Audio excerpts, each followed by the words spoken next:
in existence. I said to myself, you stay in my business. Don't scuba dive my news. I told you that before. I said to myself, the only other time I remember seeing a black king, like a real black king on television, or excuse me, in a movie, was Eddie Murphy doing Coming to America. Mm-hmm. Well, actually, he was Prince. Oh, right. James Earl Jones' father. James Earl Jones was the king. Mm-hmm. And so I said, this is interesting because usually when you see movies about Egypt, you have black people in the film, but they're not inside the castle or the palace, excuse me. Well, some people don't even know that Egypt is an African country. It is? No.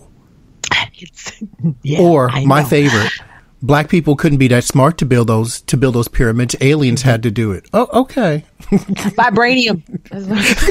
They don't know about the vibranium of the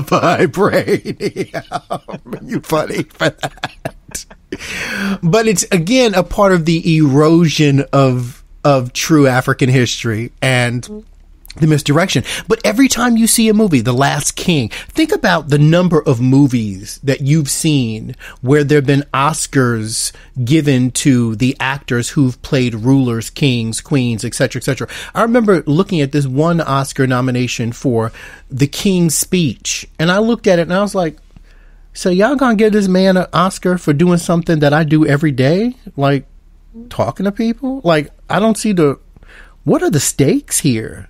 This gets to this idea of representation and why it is so critical because so on the other end of the spectrum or a different lens on that is, having a small child, we've been gifted and I've bought many a different sets of flashcards. And what are one of the things, what word do you think comes up and used a lot for the letter Q in flashcards? Queen. And what do you think the queen always looks like? Oh, I know she looks like. She looks like Princess Amidala from Star Wars.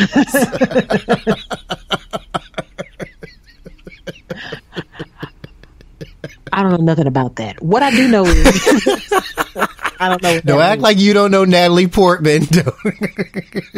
Oh, but I don't know what she looks like. I don't do Star Wars. She had that black. It was the makeup was horrible.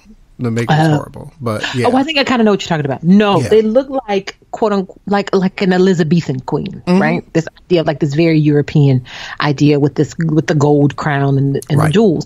So there isn't even a working conception in our iconography in this country about what queendom could look like outside of that very European kind of worldview. And so I have been in love with all of the pieces that I'm seeing where people have gathered kids and taken kids in mass, different teachers and community organizations taking kids to go see this film. And to be able to see their reactions to it. For me, I feel like this is a real game changer. So that's the other layer that I wanted to get into a little bit before we run out of time for today. So we got the actual film in and of itself, right?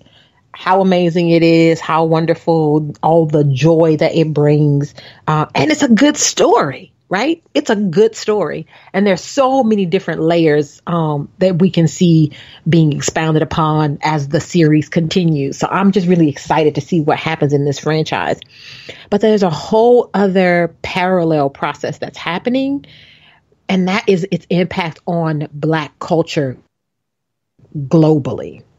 Right. And that for me has been equally joyful, joyous, awe-inspiring to watch have happen as it is in the film. So what I've been saying is like, this is not a movie, it's a moment.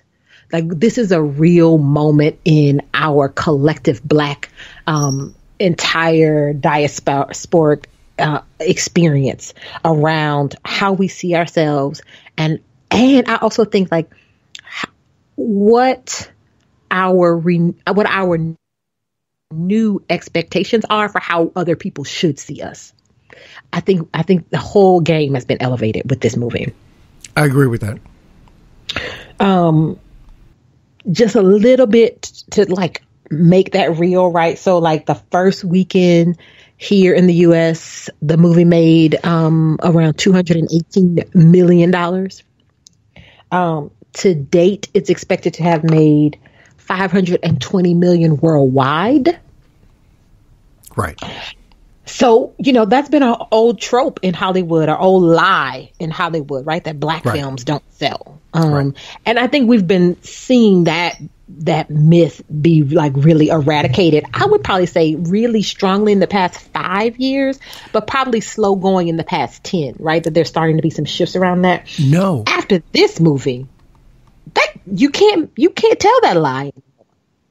So I want to say this. I think the one thing that people do is they forget the person who opened this door, who was one of the first black superheroes in a blockbuster film that grossed significant revenue.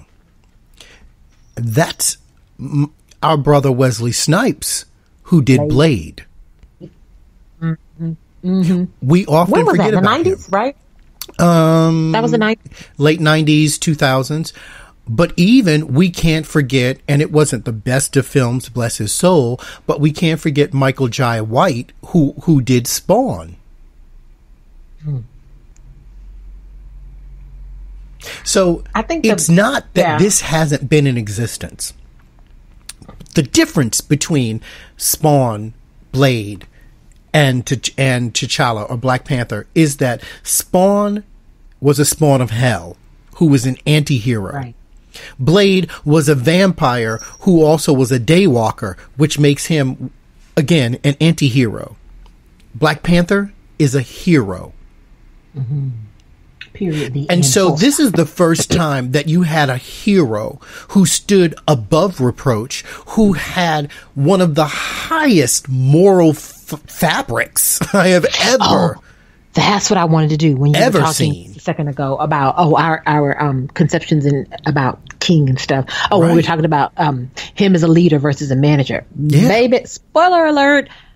Oh my God. One of the scenes that brought tears to my eyes in the movie is when he is visiting his father. And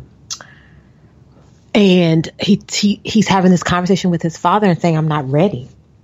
That I'm not ready to take on this responsibility. And his father says, you are a good man, and it is hard for good men to be king. And that just brought me to a full pause. And that, honestly, is why I don't run nothing, because I'm a good man. It's hard to be king. That's why I don't run Wakanda right there. That and the fact that, you know, I would have not made it through the fight scene for the crown. Because the first time you hit me, I'm like, okay, let me go on back and get some of that coconut you were giving me before. My lips hurt. I'm bleeding. How you gonna knock me so hard, though? I'm not built for that. Man, I'm not built for that waterfall. Boo, woo, that's real. That's real stuff right there. That's real stuff right I want to be on fully flat ground. I don't want to be on the edge of nothing. I can't even stand in waters that long to be in a fight. What? Nope, not gonna do it. All reasons why we're not king or queen of Wakanda right here. We're not no time, anytime. But so that's the thing. I think the other thing maybe about T'Challa is that a lot of his strength is really internal. I mean, physically he does hold his own, right? And he has to battle physically multiple times. But what I think makes him powerful is his internal resilience. And this idea of like being king is not easy. And to be able to do it with the grace and the compassion that he did it. And humility. Now that is sexy. I'm not going to take nothing away from T'Challa around those particular characteristics. But those are things that don't come easy. Right. And I just imagine like So I cannot wait. I did not, and I have chosen not to take my daughter to see it. I personally feel like at 6 years old, she's too young for the violence in the film. In particular, I think she's too young for the gun violence. Mm-hmm. Thank you for being a parent. Can I just thank you for that?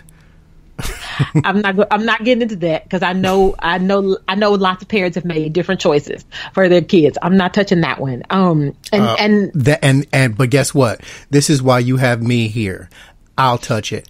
Thank you for being a parent. There's no reason why a 6-year-old child needs to see people shooting up each other without first understanding the context under which it's done. And the Second Amendment doesn't give that context. But you could go ahead on. It's your podcast. It's my podcast. And the doctor's in. And what the doctor says is, I have a brilliant child, and I could have, and I'm sure when I do decide that she's old enough, mature enough to see the film, we will have conversations. I definitely believe that in a context of this idea of nation and kingdom, none of that comes without threat, and there will always be an appropriate time for warfare. That's a part of our human experience.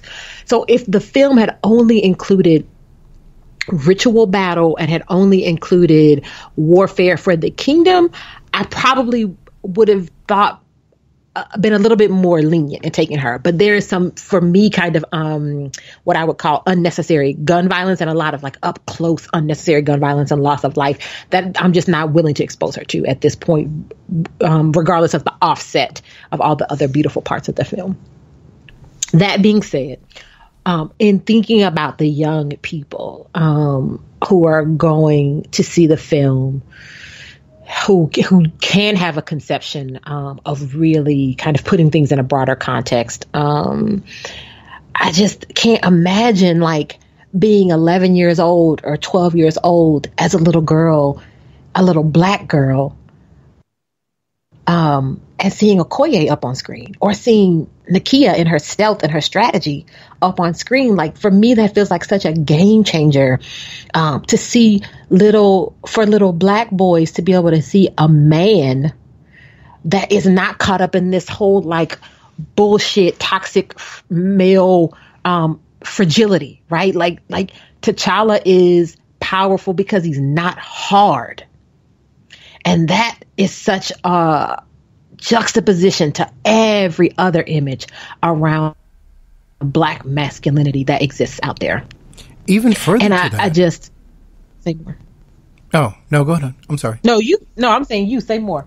Oh, I was going to say even further to that. I just you have to not just look at that 12-year-old, which I think it is really important, but look at yourself. Look at people our age, right? So you're saying to me that you didn't know about Black Panther before, 2-3 years ago? Mm-hmm. Black Panther first appeared in comic books in the Fantastic Four back in 1966. No, so a part of me feels annoyed that you've been robbed your whole life to thinking that all there was is Batman, Superman, maybe the Flash, X-Men who've had cartoons, all this stuff. That's annoying to me. Mm-hmm. Yeah. I'm really interested to see like what work is done. I'm sure there are community organizers and youth workers who are currently and will continue to leverage this film as opportunities for conversation and growth and modeling for young Black men and women. And I'm excited to see how the conversation changes, how sense of self and identity changes, how that's leveraged into agency, to shape their own lives, their own communities. I'm really, really excited to see what happens with that. I know we're almost running out of time, a little bit. But the other piece that I just got to give a shout out to the other two parts of this film experience. And one is to the director, Ryan Coogler. Let that brother get all the props. This is his third major studio film. Am I right in that? And he approved Velation and Creed. Yeah, Fruitvale Station and Creed in this